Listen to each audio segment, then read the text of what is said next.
ছোট্ট তিশার বয়স 7 বছর।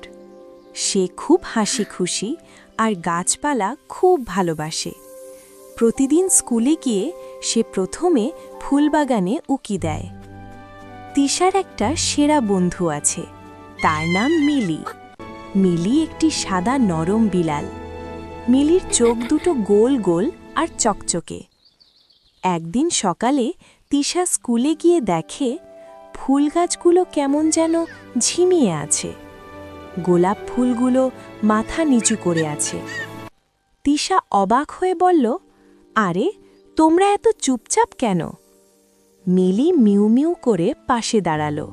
মনে হলো সেও চিন্তিত। তিশা মাটি ছুঁয়ে দেখে বলল, ওহ, মাটি তো একদম শুকনো।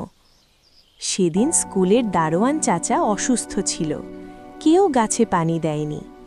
তিশা বলল, মিলি, আমাদের কিছু করতে হবে। মিলি লেজ নেড়ে বলল, মিউ।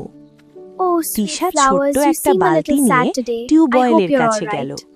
মিলি তার পেছনে পেছনে হাঁটতে লাগল।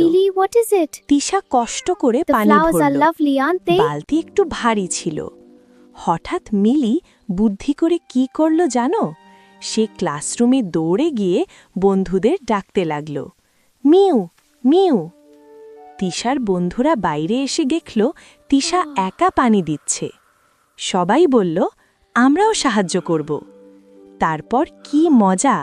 একজন বালতি আনলো, একজন মগ আনলো, আরেকজন পাইপ ধরল। মিলি ঘুরে ঘুরে সবার পাশে দাঁড়িয়ে রইল। ধীরে ধীরে ফুলগুলো সোজা হয়ে দাঁড়াতে লাগল। গোলাপ ফুল যেন হাসল। তিশা খুশি হয়ে বলল, দেখো, ওরা আবার সুন্দর হয়ে গেছে। মিলি লাফিয়ে তিশার কোলে উঠল। দারোয়ান চাচা পরের দিন এসে সব শুনে খুব খুশি হলেন। তিনি বললেন, তোমরা সবাই খুব ভালো কাজ করেছ। সেদিন থেকে তিশা আর তার বন্ধুরা ঠিক করল প্রতিদিন পালা করে ফুল গাছে পানি দেবে। মিলি বাগানের ছোট্ট পাহারাদার হয়ে গেল। শিক্ষা: গাছপালা আমাদের বন্ধু। সবাই মিলে কাজ করলে কঠিন কাজও সহজ হয়ে যায়।